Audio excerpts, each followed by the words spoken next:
ça, on est encore en grève parce que le gouvernement a décidé de tarder dans son processus de dialogue et c'est à cause de ce gouvernement qu'en ce moment est encore en grève. On a encore 190 000 étudiants et étudiantes en grève à l'heure actuelle et nous voulons justement souligner le courage qu'ont eu ces étudiants et étudiantes-là de se lever aujourd'hui, de se lever cette année, de contester une mesure injuste qui était la hausse des frais de scolarité et je pense que ces étudiants et étudiantes-là le font pas uniquement dans leur intérêt, mais dans l'intérêt des générations futures et dans l'intérêt de toute une population. Alors, juste un instant, à partir de ce moment-là, cette manifestation-là se veut aussi, dans le fond, on continue la mobilisation.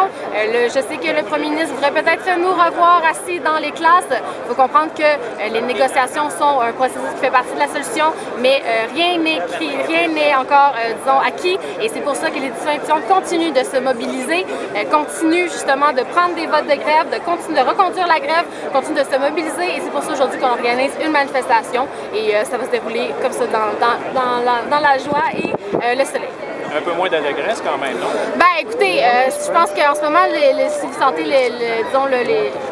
l'attitude des gens en ce moment sont venus aussi là, pour justement célébrer un peu, manifester. Ça se peut que l'attitude change, mais pour l'instant, je sens pas trop comme vous, je sens que les gens sont pas plus affectés que ça. Votre réaction, c'est que le ministre a dit exclure la classe? Ben en fait, il n'y aura pas de commentaires qui sont faits par rapport à ça parce qu'on n'a pas eu le temps de se consulter encore, on n'a pas eu le temps de consulter le comité de négociation aussi, parce qu'on se rappelle, c'était une négociation à huis clos, alors on n'a pas d'informations par rapport à ce qui s'est passé. Avant de donner des commentaires, on va être persuadé de tout ce qui s'est passé, de l'enchaînement. Et dans ce sens-là, on va attendre justement cet après-midi. Mon collègue Gabriel Nadeau-Dubois va faire un point de presse à Québec et c'est à partir de ce moment-là qu'on va avoir une réaction officielle. La ministre vous reproche de donner la voix à ceux qui appellent les manifestations, même si ce n'est pas vous, par le biais de votre site Web. Est-ce que vous contrôlez votre site Web? Je dirais comme tantôt, il n'y aura pas de commentaires